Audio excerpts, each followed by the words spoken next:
స్వామీజీ, ఇందాక మీరు అన్నారు బ్రాహ్మీ ముహూర్తంలో ఎవరు పాటించట్లేరు పాటించాల్సినవి అని చెప్పి. నిజంగా మన సనాతన ధర్మమే చాలా గొప్పది. అందులో బ్రాహ్మీ ముహూర్తం గురించి చాలా గొప్పగా చెప్పారు మీలాంటి పెద్దవాళ్ళు కూడా. ఎందుకు అంత గొప్పతనం బ్రాహ్మీ ముహూర్తానికి? ఫస్ట్ లేచినాక మలమూత్ర విసర్జన చేసేయాలి. 3:30, 4 o'clock. ఓకే. 15-20 minutes ఆ పని. వెళ్ళాక శుభ్రంగా స్నానం చేయాలి. బాహ్యంగా మనం ఎంత శుద్ధం చేసుకున్నా 1 గ్రాము ఇక్కడ, 1 గ్రాము ఇక్కడ, 1 గ్రాము ఇక్కడ, 10 గ్రాములు మైనస్ ఉంటుంది. ఓకే. బట్ బాహ్య శుద్ధి నేను స్నానం చేసినప్పుడు అంతర్శుద్ధి కూడా ఆటోమేటిక్ గా కలుగుతుంది. Okay. Now I am cure, I am pure అన్న భావన ఇక్కడ వచ్చినప్పుడు ఆ భావన ఇన్నర్ కు కూడా తగులుతుంది. అవును. ఆ బ్రహ్మముహూర్త టైంలో మీకు సౌండ్స్ ఎక్కడ ఉండవు, ప్రశాంతంగా ఉంటుంది. ఇంకా పక్షులు లేచి కిలకిలా రావాలు కూడా చేయవు. ప్రకృతి అంత ప్రశాంతమైన తపస్థితిలో ఉన్న స్థితిలో ఉంటుంది. ఆ వైబ్రేషన్స్ హిమాలయాలలో జపాలు తపాలు చేసుకుంటున్న వాళ్ళ వైబ్రేషన్స్ అంతా గాలిలో కలిసి ఉంటాయి. ఓకే. దాంతో మనం కూడా కూర్చొని ప్యూరిఫై అయ్యి ఏదో ఒక సాధన గురువు చెప్పింది, ఇదంతా ఏది లేదు. పత్రి చెప్పినట్లు శ్వాస మీద ధ్యాస, సంథింగ్ ఏది ఆలోచన లేకుండా కూర్చుంటే ఒక మనిషి ఒక దినంలో ఇప్పుడున్న పరిస్థితుల్లో ఇది అది అంటూ 60,000 ఆలోచనలు చేస్తాడు. సముద్రంలో అలలన్నా ఏ పొద్దున్నా అలసిపోయి గమ్మనైతాయేమో కానీ ఈ మనోతరంగాలు అలవడం లేదు. One after one. ఈవెన్ మీరు నిద్రపోయినా నిద్రలో 5 గంటల సేపు మనసే పనిచేసి కలలు చూపిస్తుంది. అవును. ఆ 1 గంట సౌండ్ స్లీప్, అది మన నిజమైన తత్వం. అక్కడ మనం ఆత్మతత్వంలో ఉన్నాం. బట్ ఆత్మతత్వంలో ఉన్నా మన సంగతి మనకు అప్పుడు తెలీదు. లేచిన తర్వాత I had a sound sleep అంటాను. సో ఈ సాధన ఉపాసనలు మన పెద్దవాళ్ళు నువ్వు మేలుకొని సుషుప్తి స్థితిలోకి పో అనేదానికి ఈ సాధనలు వ్యవహారాలు. ఓకే. అయితే ఇప్పుడు సాధనలు ఇవన్నీ చేయలేని వాళ్ళు, నార్మల్ వాళ్ళు ఇప్పుడు బ్రాహ్మీ ముహూర్తంలో ఇలాంటి పనులు చేయాలి, అలాంటి పనులు చేయాలి, అసలు కరెక్ట్ బ్రాహ్మీ ముహూర్తం అంటే ఏ సమయం నుంచి ఏ సమయం వరకు? అదే చెప్పాను కదా, 3 to 3:45 దేవతల టైం. ఓకే. 3:45 to 4:45 ఋషుల టైం. 4:45 to 5:45 మానవుల టైం. ఓకే. ఆఫ్టర్ దట్ రాక్షసుల టైం అన్నట్టు. ఇప్పుడు ప్రతి ఒక్కరూ రాక్షసుల టైంలోనే అన్ని స్నానాలు. సూర్యోదయం అప్పుడు ఆ అరుణ కిరణాలు అని వస్తాయి కదా, దాంట్లో ఎన్నో రకాల మనకు ఆరోగ్యాన్ని ఉత్తేజాన్ని కలిగించే వేవ్స్ ఉంటాయి. అల్ట్రావైలెట్, ఇన్ఫ్రారెడ్, ఎలక్ట్రోమాగ్నెటిక్, దానికి ఏమో ఇప్పుడు ఈ పేర్లన్నీ పెట్టారు. అప్పుడు సూర్యుని 7 వర్ణాలకు కలుపుకొని దాంట్లో తెలుపులో 7 వర్ణాలు ఉన్నాయని మన వాళ్ళు గుర్తించి చేస్తాను ఆ సాధన, వర్ణ సాధన. ఇప్పుడు అదే కలర్ థెరపీ అని మళ్ళీ బయటకు వచ్చింది. రంగు బాటళ్ళలో నీళ్లు పెట్టి సూర్యుడి దగ్గర పెట్టి బయట ఎండలో 7 రోజులు అట్లా పెట్టిన నీళ్లు తాగితే ఆ కలర్కు సంబంధించిన జబ్బు ఉన్న వాళ్ళకి క్యూర్ అవుతారు. ఒక్క సూర్యుడు ఆరోగ్య ప్రదాత అని మన వాళ్ళు చెప్పారు. దాంట్లో నుంచే ఇన్ని వస్తుంది. ఇప్పుడు మన భూమి మీద పెరుగుతున్న మూలికలు అన్నీ పెరుగుతున్నాయంటే సూర్యుడు ఆధారం. నైట్ పూట తన సూర్యకిరణాలనే చంద్రుని మీదకి పంపించి అక్కడి నుంచి రిఫ్లెక్ట్ అయ్యి అది ఔషధులకు శక్తిని ఇస్తున్నాడు సర్కిట్. ఓకే. సో అందుకే మన పూర్వీకులు గుర్తించి ఆరోగ్యం భాస్కరాది చేత అన్నారు. ఆరోగ్యం సూర్యుని చేతిలో ఉంది. ఓకే. స్వామిజీ, ప్రాణాయామం ఇది చేసే వాళ్ళు ఎక్కువ కాలం జీవించే అవకాశం ఉంటుందంటారు కదా? 100%. పూర్వీకులు చెప్పిన లెక్క 21,600 రెస్పిరేషన్స్, 21,600 హంస జపం సాధారణంగా ఎవడో చేసేస్తాను ఇన్వాలంటరీ. అప్పుడు ఆ ఊపిరితిత్తులు ఇంతే పని చేస్తుంది. ఇటు తీసుకుంటున్నాం, ఇట్లా వదిలేస్తున్నాం. పరమాత్ముడు మనకు ఊపిరితిత్తులు ఇంత పని చేసేకి ఇచ్చాడు. దాంట్లో 10th కాదు కదా, 1% కూడా మనం చేయడం లేదు. తీసుకుంటున్నాం, వదులుతున్నాం. తీసుకున్న గాలిని యూటిలైజ్ చేసుకోవడం లేదు, ఉపయోగించుకోవడం. ఆ దానికి ప్రత్యేకంగా ఈ పూరక కుంభక రేచకాలు అనే ప్రాణాయామ వ్యవస్థ పెద్దవాళ్ళు పెట్టారు. ఓకే. సంపూర్ణంగా ఊపిరితిత్తులు నిండేంతగా దీర్ఘంగా శ్వాస తీసుకొని ముక్కులు మూసేస్తాం. ఓకే. ఆ తర్వాత బలవంతంగా ఆ గాలిని మింగుతున్న ఫీలింగ్ చేసి కడుపులో కూడా గాలి పోతోంది అని చెప్పి మళ్ళీ ఒకసారి ముక్కులు ఓపెన్ చేసి ఇంకొంచెం తీసుకుంటాం. అంత గాలి తీసుకొని మన కెపాసిటీని బట్టి 30 సెకండ్స్ 40 సెకండ్స్తో ఆరంభించి నెలలు సంవత్సరాలు గడిచేసరికి 2 మినిట్స్ 2.5 మినిట్స్ వరకు ఆ కుంభకంలో ఉంచినప్పుడు తీసుకున్న గాలి మొత్తం యూటిలైజ్ అయ్యి కణాలు ఇడిచిన కార్బన్ డైఆక్సైడ్ అంతా వచ్చి బయటకు వచ్చేస్తుంది. అది రేచకం. ఈ విధంగా చేయడంలో మనకు శాస్త్రజ్ఞులు మన ఆ పూర్వీక శాస్త్రజ్ఞులు చెప్పింది ఇడా పింగళ అనేది సూర్య చంద్ర నాడులు. ఒక ముక్కు ద్వారా చల్లని గాలి బాడీలోకి వస్తుంది, ఒక ముక్కు ద్వారా వేడి. శరీరంలో శీతోష్ణాలు సమస్థితిలో ఉండి ఆ రెండింటిని నియంత్రించగలిగినప్పుడు వాయువు ఈ 2 ముక్కులలో కాకుండా మనకున్న 72,000 నాడులలో 11 నాడులు ముఖ్యం. కండ్లకు పోయేది, చెవులకు పోయేది, ముక్కులకు పోయేది. ఇవన్నీ కాకుండా ఈ 11 మళ్ళీ సుషుమ్న అనేది మూలాధార చక్రం నుంచి సహస్రారం వరకు కనెక్టివిటీ కలిగిన ఒకే ఒక్క నరం. మిగతాది కొన్ని చోట్ల వచ్చి కట్ అయిపోతాయి, ఎన్ని చోట్ల వచ్చి కట్ అయిపోతాయి. ఇది అఖండంగా మూలాధారం నుంచి అక్కడ దాకా వస్తుంది. దాని లోపలికి గాలి ప్రవేశం చేసినప్పుడు అక్కడ జరిగే సంచలనం మనిషికి దీర్ఘాయుష్. అసలు ఈ ప్రాణాయామం చేస్తేనే దీర్ఘాయుష్. కారణం మామూలు మనిషి ఒక నిమిషంలో 15 రెస్పిరేషన్లు తీసుకుంటే నేను నిమిషం సేపు గాలిని బంధించగలిగినాను అంటే నాకు 15 రెస్పిరేషన్లు సేవ్డ్ కదా. It is in my bank account. ఒక్క ప్రాణాయామంలో నేను 15 ఊపిర్లు మిగిలిపెట్టుకుంటే 1 గంట సేపు చేస్తే అంటే 60 నిమిషాలు ఇంటూ 15 900 వాయువులు. ఒక 10-11 దినాలు చేస్తే 9,000 21,000 వచ్చేదానికి ఒక 10 రోజులు 1 నిమిషం చేస్తే 10 దినాల తర్వాత నాకు 1 దినం ఆయుష్ పెరిగింది. It is in my hands. So అదే నేను 2 నిమిషాలు చేస్తే 5 రోజుల్లోనే నాకు 1 రోజు ఆయువు పెరిగింది. అది కారణం. ప్రాణాయామంలో అది రహస్యం. ఇంకా ఈ ప్రాణాయాన్ని ఇంకా బాగా డెవలప్ చేసుకొని ఇడా పింగళలో కాకుండా సుషుమ్నలోకి ప్రవేశం చేస్తూ ఎక్కిస్తూ ఆడిస్తూ ఉన్నప్పుడు ఏదో ఒక దినం మన అదృష్టము, ఆ గురు కటాక్షము, దైవానుగ్రహము ఉండి ఆ గాలి కుండలిని ప్రేరేపిస్తుంది. ఒక్కసారి కుండలిని ప్రేరణ చేసినాక ఈ ఆత్మతత్వం ఏం, సృష్టి రహస్యం ఏం, పరమాత్మ ఏం, నేను ఏం అన్న సంగతి వాడికే తెలిసిపోతుంది. ఇంకా అది బయటికి చెప్పుకునేందుకు కానీ ఆనంద స్థితిలోకి వాడు ఉంటాడు ఆ సాధకుడు. ఇది మామూలు వాళ్ళకి సాధ్యపడుతుందా స్వామీజీ? ఎవరికైనా పశుపక్షాదులకు కూడా దేవుడు ఆ కుండలిని శక్తి ఇచ్చాడు.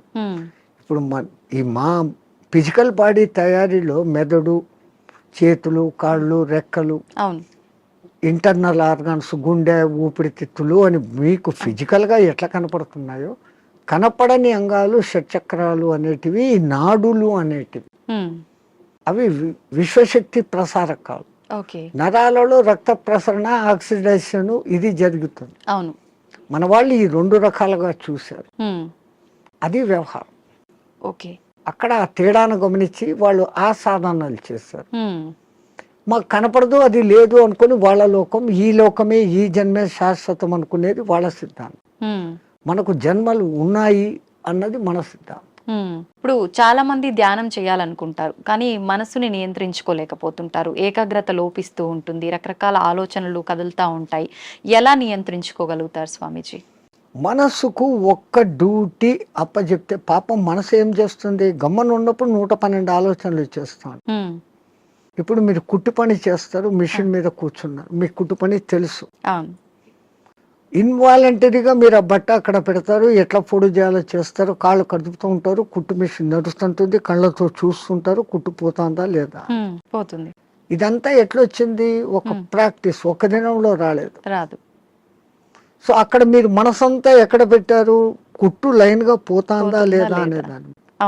ఇంకోటి ముగ్గులు వేస్తారు బయట, మీరు 5 చుక్కలు ఇట్లా పెట్టాలా, 3 ఇట్లా పెట్టాలా ప్లాన్. ఈ ఒక్క లైన్ తో అన్నిటినీ ఇట్ట తిప్పి ఇక్కడికి తీసుకుని వస్తారు. మీ ఆంధ్రాలో రథం ముగ్గు అని వేస్తారు, అన్ని చుక్కలను ఒక్క లైన్ తో కలుపుతారు. సో అక్కడ వాళ్ళ కాన్సన్ట్రేషన్ అంతా ఎక్కడుంది, నేర్చుకున్నప్పటి నుంచి ఎట్టట్ట తిప్పారు, చేసే కళ్ళు పని అట్టట్ల పోతుంటాయి, చెయ్యి అట్టట్ట వెళ్ళిపోతూ ఉంటుంది. అవును. సో ఈ కాన్సన్ట్రేషన్ మీద అక్కడ పెట్టారు. అట్లే మనం ఒక్క దాని మీద కాన్సన్ట్రేషన్ పెట్టినప్పుడు మనసు ఆ టైంలో మీకు రెండో ఆలోచన ఏముంది, ఆ ముగ్గు ఏం వేస్తున్నప్పుడు లేదు. అవును. మా మామ అట్లా అన్నాడు, మా కొడుకు ఇక్కడ పోయినాడు, ఇవన్నీ ఆ టైంలో లేదు. లేదు. టిఫిన్ చేయాలా, అది ఏం నథింగ్. ఉమ్. సో అక్కడ ఐడియల్ అయిపోయింది. ఆ. సో ఒక్క పర్టికులర్ డ్యూటీ మనసుకు అప్పచెప్పతే ఉమ్. ఆ మనసు అదే చేస్తూ ఉంటుంది. ఓకే.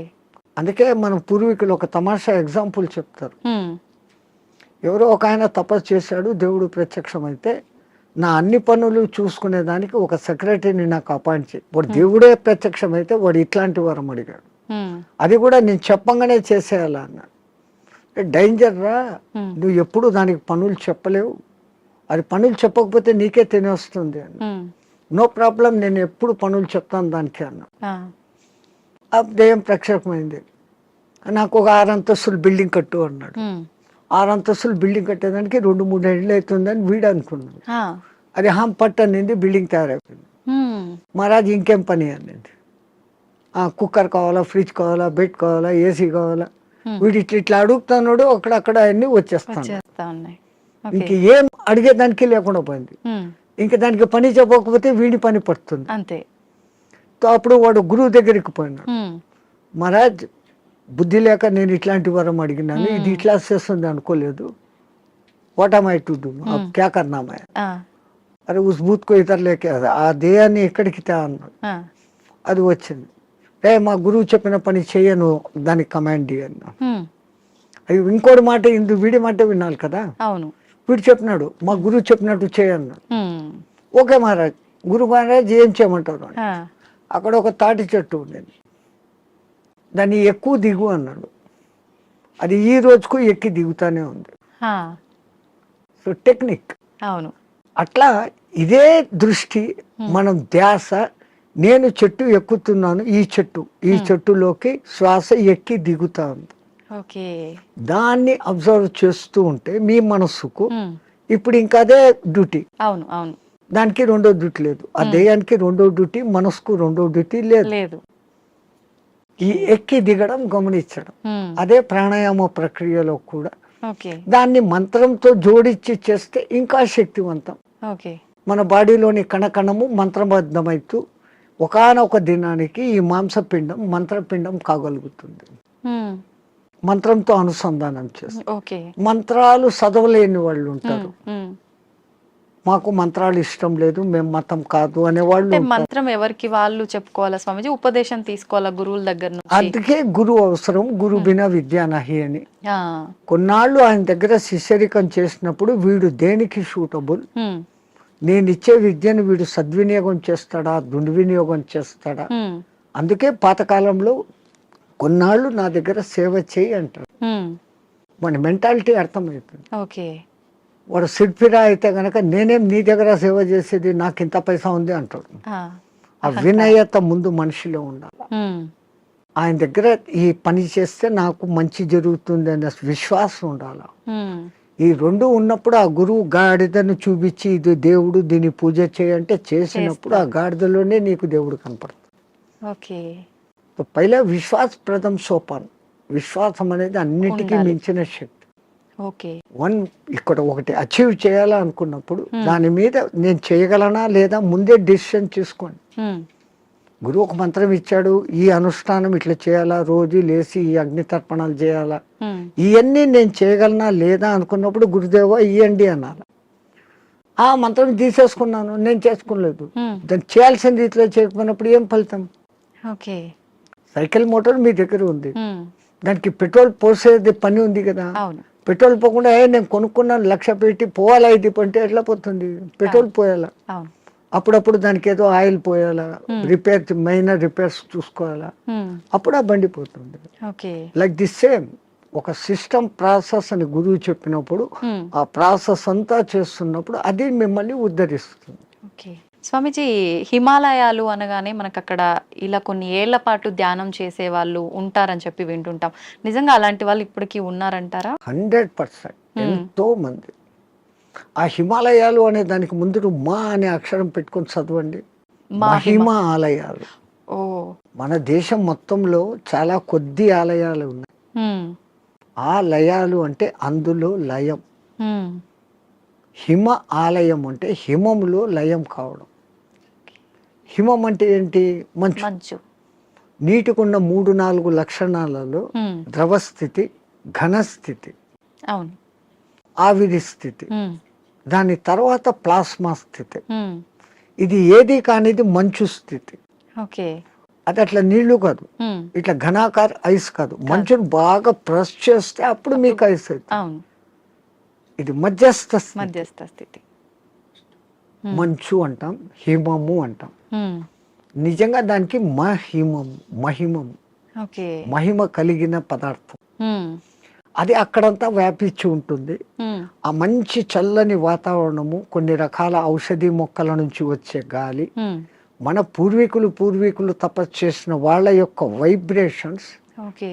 దేవతలు కూడా అక్కడ తపస్సు చేశారు, గొప్ప గొప్ప ఋషులు తపస్సు చేశారు, ఉమ్, ఇప్పుడు చేస్తున్న వాళ్ళు ఉన్నారు. వాళ్ళ యొక్క వైబ్రేషన్స్ ఆ ఏరియాలో ఉంటాయి కాబట్టి ఉమ్, మనం తొందరగా దానికి అకష్టమవుతాం. ఉమ్, అందుకని అవి ఎప్పటికీ హిమ ఆలయాలు అందులో లయం అయ్యేదానికి చూపిస్తూ ఉండే మార్గాలు.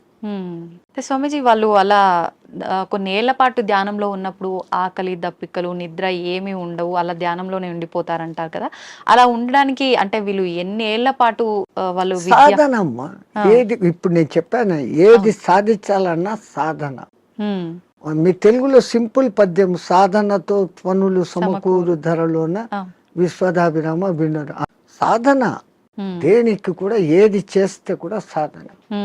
స్వామిజీ, మన సనాతన ధర్మంలో ఓంకారానికి చాలా ప్రత్యేకత ఉంది. అది ఓంకారం కాదు, ఔంకారం. మీరు మనం పలకడమే దాన్ని తప్పు పలుకుతున్నాం. మనం మాట్లాడుతున్న ప్రతి మాటల్లో ఎక్కడో ఒక చోట అకారము, ఉకారము, మకారము ఉంటాయి. ఓకే. అకార, ఉకార, మకార, అర్ధమాత్ర ఇది ఓంకార. అర్ధమాత్ర మకారం అన్నాడు, ప్లస్ ఆ. ఓకే. అర్ధమాత్ర అంటే ఔం అని ఉచ్చరించినప్పుడు అకారము, ఉకారము రెండూ పలకబడి ఓంకారం దీర్ఘమవుతుంది. ఓకే. అకారం అన్నప్పుడు మీ స్థూల శరీరం, ఉకారం అన్నప్పుడు సూక్ష్మ శరీరం, ఓంకారం అన్నప్పుడు కారణ శరీరం. ఓకే. ఇంకో విధంగా చెప్పాలంటే అకారం అన్నప్పుడు జాగృత్ అవస్థ, ఉకారం అన్నప్పుడు నిద్రావస్థ, ఓంకారం అన్నప్పుడు సుషుప్తి అవస్థ. సుషుప్తిలో మనం ఆత్మస్థితిలో ఉన్నాం. మేలుకొని ఆత్మస్థితిలో ఉండేదానికి పరమాత్ముడు మనకి ఇచ్చిన అత్యంత గొప్పది, విశ్వమంతా వ్యాపించి ఉన్న శబ్దం ఏదైతే ఉందో అది ఔంకారం. ఓంకారం కాదు, ఔంకారం. అయితే మనం ఇప్పుడు మీరు చెప్పినట్టుగా చూస్తే ఎవ్వరం కూడా కరెక్ట్గా దాన్ని పలకట్లేదనే చెప్పాలి, సాధన చేయట్లేదనే చెప్పాలి.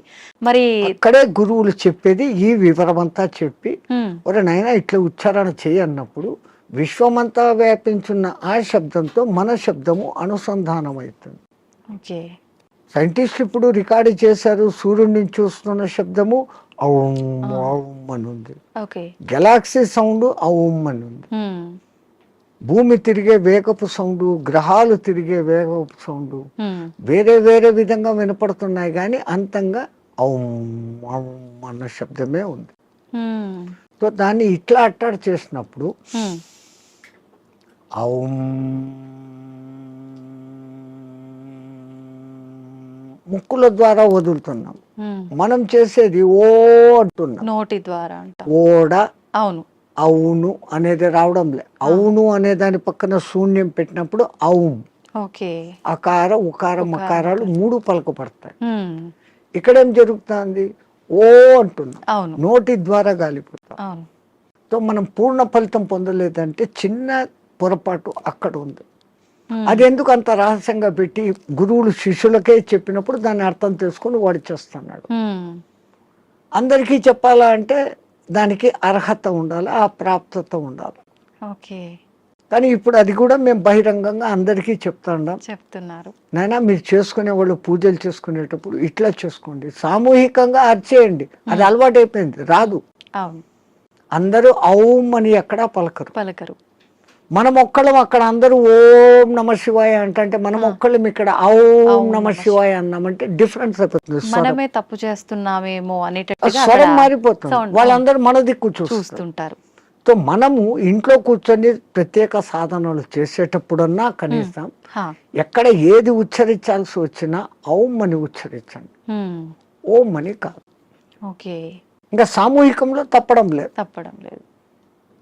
10 మంది కూర్చొని శివ సహస్రనామము అష్టోత్తరము ఏదో ఒకటి చేస్తాం. ప్రతి దానికి ఓం నమ శివాయ, ఓం శంభవేత నమో, భయోశ్వరాయ నమో, నిధనపతి నమ, నిధనపతాంతకాయ నమ, వీటన్నిటికి ముందు ఓం ఓం అంటారు. ఓం ఓం అంటాం.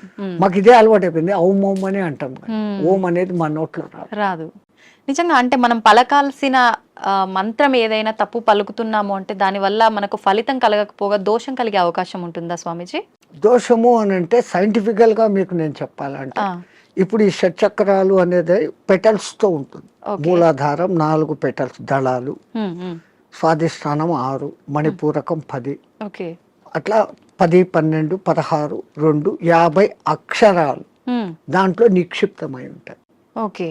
వర్ష అనేది మూలాధారంలో, పాప బాబమ్మ అనేది అట్లా ఒకటి వేరేగా ఉంటాయి. ఈ మంత్రం ఒక రిథమాటిక్ గా చదివినప్పుడు మీరు పియానో మీద అది అడ్డదిడ్డంగా కొడితే సరిగ్గా రాదు. వాడు వాయించాల్సిన రీతిలో వాయించినప్పుడు సుమధురంగా వస్తుంది. ఇట్లా ఈ మంత్రం కూడా ఆ లెహర్ చదివినప్పుడు ఈ పెటల్స్ కదులుతాయి. ఆ పెటల్స్ కదిలినప్పుడు ఆ చక్రం కంట్రోల్ చేస్తున్న మీ ఇన్నర్ ఆర్గాన్స్. మూలాధారము పెద్ద పేగును కంట్రోల్ చేస్తుంది. స్వాధిష్టానము చిన్న పేగులను, యూరినరీ బ్లాడర్ ను, రీప్రొడక్టివిటీ ఆర్గాన్ ను చేస్తుంది. మణిపూరకము డైజెషన్ సిస్టము, చిన్న పేగులు ప్లస్ అన్నాశయము, వీటిని కంట్రోల్ చేస్తుంది. అట్లా ఏ అంగాలను అవి చేస్తుందో ఆ జరిగే వైబ్రేషన్స్ ఆ అంగాలను శక్తివంతంగా ఆరోగ్యవంతంగా చేస్తాయి. ముందు మంత్రాలలో ఉన్న అర్థం ఇది. అందుకనే వాళ్ళు స్వరము ఇట్లా పలకాల, ఇట్లా చేయాలని. వేదం అందరూ చదవలేము అంటే కారణం, ఓ గురువు దగ్గర 12 ఏళ్ళు నేర్చుకుంటే ఒక్క ఋగ్వేదం వస్తుంది మీకు. ఒక్కొక్క వేదం నేర్చుకునేకి 12 ఏళ్ల కాలం సుస్వరంగా.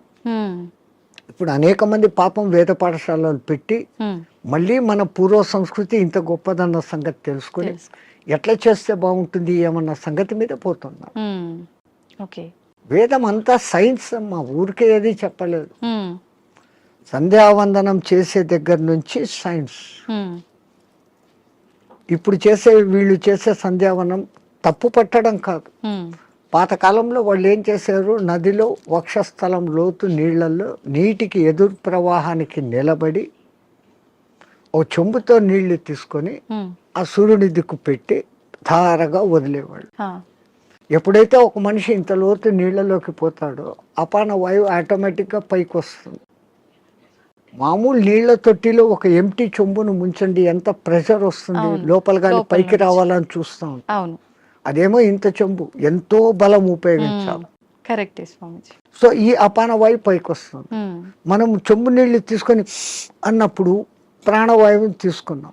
ప్రాణ అపాన సమాయక్తం పచాన్యన్నం చతుర్జుదం అని భగవద్గీతలో చెప్పిన ఆ ప్రాణ అపాయాల సమ్మిళనం జరిగి శరీరంలోని స్థూల సూక్ష్మ కారణ శరీరాలకు ఆ శక్తి పోతుంది. ఆ ధార అట్లా వదులుతున్నప్పుడు సూర్యకిరణాలు ఆ ధారలో నుంచి ఫిల్టర్ అయ్యి వచ్చి ఇట్లా పెట్టి పోసేటప్పుడు సరిగ్గా మన షట్చక్రాలు ఉంటాయి. ఆ ధార మన ఎదురుగా షట్చక్రాల దగ్గర పడతా ఉంటుంది. ఆ కిరణాలు ఆ ఈ ధారలో నుంచి ఫిల్టర్ అయ్యి మన షట్చక్రాలకు కావాల్సిన కిరణాలను అందిస్తుంది. సూర్యుడిలో అనేక కిరణాలు ఉన్నాయి. సహస్ర కిరణుడు అని ఆయనకు పేరు. 1000 రకాల కిరణాలు ఉన్నాయి. ఒక్కొక్క కిరణం ఒక్కొక్క పని చేస్తుంది. ఆ పని చేయడం కూడా 12 నెలలలో ఒక్కొక్క నెలకు ఒక్కొక్క విధంగా చేస్తుంది. అందుకనే ద్వాదశాదిత్యుడు అని పేరు పెట్టారు. ఉన్న సూర్యుడు ఒక్కడైనా ఒక్కొక్క నెలలో ఆయన మార్పులు చెందుతూ ఆ కిరణాల ప్రవాహం ఇస్తాడు.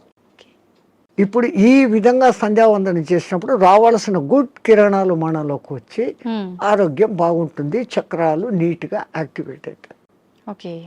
అసలు గాయత్రి మంత్రం 24 అక్షరాలు చదివినప్పుడు మన 24 తత్వాలు శుద్ధీకరణ. అవన్నీ వైబ్రేషన్ వర్డ్స్. శబ్దం వైబ్రేషన్ క్రియేట్ చేస్తుంది. పెద్ద పెద్ద సైంటిస్టులు ఇప్పుడు నిరూపణ చేస్తున్నారు. పలకాల్సిన రీతిలో ఓంకారం పలుకుతే అది దూరంగా స్క్రీన్ మీద మీకు గొప్ప శ్రీచక్ర యంత్రాన్ని చూపించింది. ప్రూవ్డ్.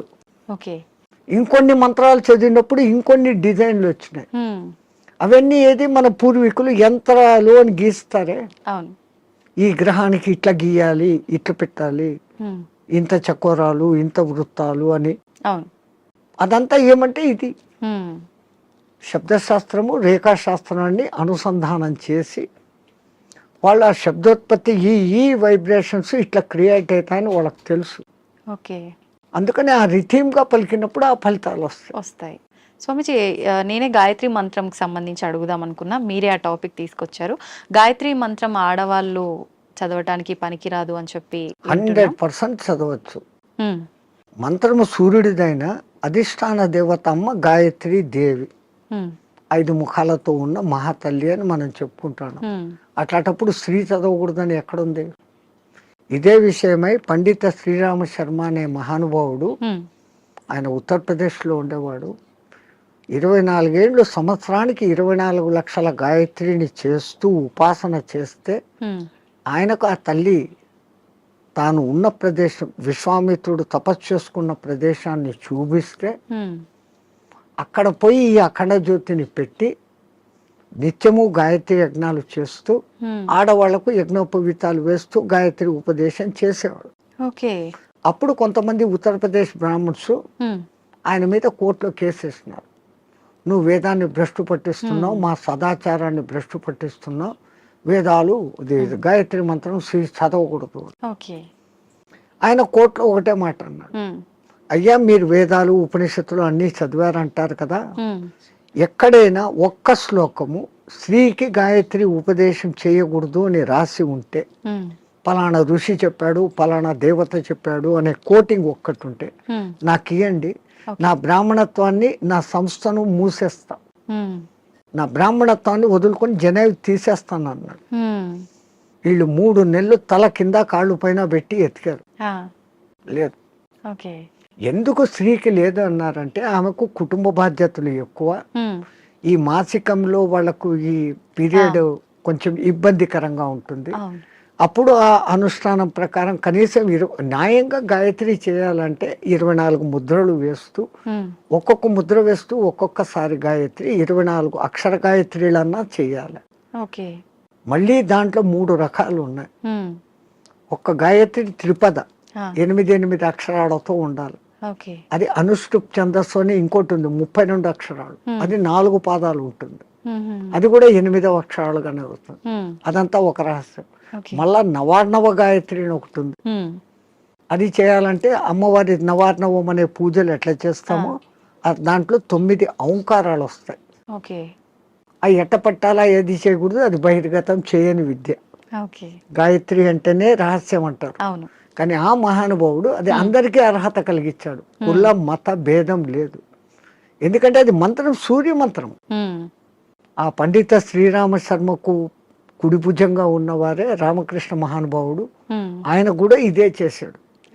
ఆ గాయత్రి దీని మూలంగా ఆ మహానుభావుడు అంత శక్తిమంతుడే, పండిత శ్రీరామ శర్మకు తగిన శిష్యుడు అని పేరు తెచ్చుకున్నాడు. ఆ మహానుభావుడే చేరదీసి బాగా దగ్గరుండి చేసిన వాడే మీకు ఇప్పుడు బాగా ప్రసిద్ధుడైన మారెళ్ళ రవిశాస్త్రి. ఆ పరంపర అట్లా వస్తుంది. అదంతా పండిత శ్రీరామ శర్మ దయ. స్వామి, దైవాన్ని నమ్మటం వల్ల, పుణ్యక్షేత్రాలకు తిరగటం వల్ల మనశ్శాంతి అనేది లభిస్తుందంటారా? 100%. అసలు మీరు పోవడమే ఆ ఇంటెన్షన్. కాశీకి పోతే నాకేదో పుణ్యం వస్తుంది, ఆడ ఏదో వదిలిపెట్టేస్తానే సెంటెన్స్ కాదు అది. కాశీలో 12 జ్యోతిర్లింగాలలో విశ్వనాథుడు అక్కడ ఉన్నాడు, విశ్వానికి ఆయన నాథుడు. ఆ క్షేత్రానికి పోయి ఆయన నామస్మరణ కొంచెం సేపు నేను చేయటం మూలంగా నాకు ప్రశాంతత దొరుకుతుంది అని ఫస్ట్ మీలో విశ్వాసం కలిగినప్పుడు అక్కడున్న అన్నపూర్ణ అనుగ్రహము కలుగుతుంది. ఆ బేడి ఆంజనేయ స్వామి కరుణ, గణేష్ పండు మహారాజ్ది అందరిది దొరుకుతుంది. అందుకే ప్రతి ఒక్క రుచిముని అక్కడ స్థాపించిన లింగాలు ఉన్నాయి. 3000కు పైన గుళ్ళు ఉన్నాయి కాశీలో. శివునికి ఇష్టమైన ప్రాంతం అది. ఉమ్, భూమి అంతా మునిగిపోయినా కానీ త్రిశూలం పైన నిలబెట్టి ఉంటాడు అని చెప్పబడిన ప్రసిద్ధ క్షేత్రం. ఓకే. కాశీ కాశీ అంటూ కాశీకి పోకుండా చచ్చిపోయినా ఉమ్, కాశీకి పోయినంత పుణ్యం కలిగే క్షేత్రం అదొకటే. ఉమ్, మిగతా క్షేత్రాలకు పోతానని ముక్కుబడి పెట్టుకొని పోకుండా పోతే ఏదో ప్రమాదము, ఉమ్, వానికి శిక్ష ఉంది. అవును. కాశీ విషయంలో అలా లేదు. ఉమ్, అంతటి గొప్ప అక్కడికి వచ్చింది అంటే ఒకటి ప్రజల విశ్వాసము, అక్కడ తపస్సులు చేసిన వాళ్ళ యొక్క శక్తి హా, ధార పోయడం అనేది ఆ ప్రాంతానికి ఆ ప్రసిద్ధత వస్తుంది. ఓకే. భూమి అంతా ఒకటే అయినప్పటికీ అవును. సులభమైన ఉదాహరణ, ఇప్పుడు ఎండాకాలం కాదు, మామూలు చిన్న ఎండ ఉన్నప్పుడు ఉమ్, ఒక భూతద్దం తీసుకొని వచ్చి పేపర్ మీద పెడితే అది కాలుతా ఉంది. ఆ భూతద్దం నుంచి కిరణాలు కాన్సన్ట్రేషన్. అవును. అట్లా విశ్వశక్తి కాన్సన్ట్రేషన్ ప్రదేశాలు కొన్ని, ఉమ్, అవి పుణ్యక్షేత్రాలు, తీర్థక్షేత్రాలు, ఓకే. తీర్థయాత్రలు. ఉమ్, తీర్థం అంటే నీళ్లు. నీళ్ళు. ఆ నీళ్లు ఎన్నో కొండల నుంచి ఆ ఖనిజాలను రాసుకొని దానిలో తీసుకొని చెట్ల వేర్ల ద్వారా ఆయా మూలికల శక్తిని తీసుకొని ఉమ్, అవి రావటంతో ఆ నీళ్లు తాగితే శుభం. ఆ నీళ్లలో స్నానం చేస్తే స్కిన్ డిసీజెస్ పోతాయి.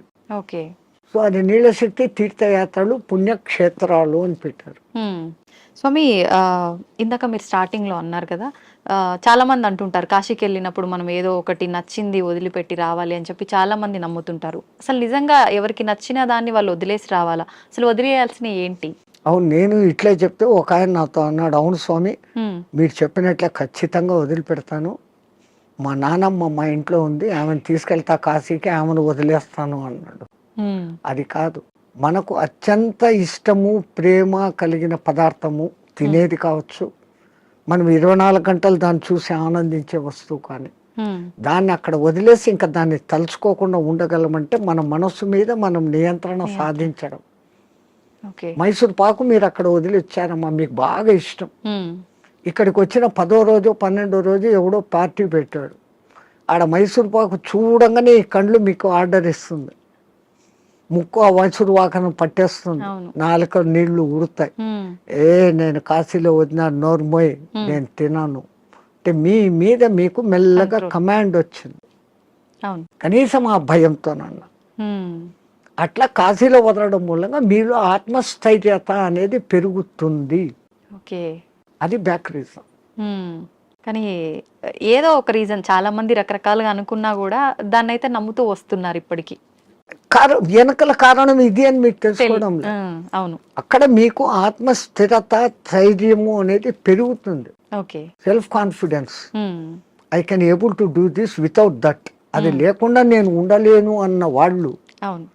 అది లేకుండా ఎదురుగా కనపడుతూ కూడా అది లేకుండా ఉండగలిగిన స్థితి అంటే మీలో ఎంతటి స్టెబిలిటీ వచ్చినట్లు, అది ఆత్మస్థైర్యం. ఉమ్, మన పూర్వీకులు ఏది చేసినా అంత ఆలోచనతో. ఉమ్, నీలో ఆత్మశక్తి పెరగాలంటే నీకు అత్యంతగా ఇష్టమైంది అక్కడ వదలాలి. ఎందుకంటే ఆ కాలంలో కాశీయాత్ర జీవితంలో ఒక్కసారి. అవును. ఆ 1000 కిలోమీటర్లు నడిచిపోయి మళ్ళీ వెనక్కి వస్తాడు. కాటికి పోయినవాడు కాశీ, అదేమో సామెత ఉంది మీ దాంట్లో, కాశీకి పోయినవాడు కాటికి పోయినవాడు ఒకటి అని. అవును, అవును, మళ్ళీ తిరిగి రారు అని చెప్పి. ఆ కాలం అట్లుంది, అడవులలో పోవాలి, దారిలో జంతువులు, వాతావరణం మారిపోవచ్చు. అవును. ఇన్నిటినీ తట్టుకొని అక్కడికి పోయి మళ్ళీ రాగలిగినాడంటే వాడు దేవునిగా పూజించేవాడు. ఉమ్, రెండవది, వాడు వచ్చేటప్పటికి అక్కడ కాశీలో నేను పలానా వదిలేసి వచ్చాను మోనుకున్నాను అన్నప్పుడు వాళ్ళలో ఇక్కడ ఆత్మశక్తి పెరిగి వాడు ఇక్కడ ఎవరికి ఏ మంచి మాట చెప్పినా అది జరిగిపోతుంది, వాక్ శుద్ధి వస్తుంది.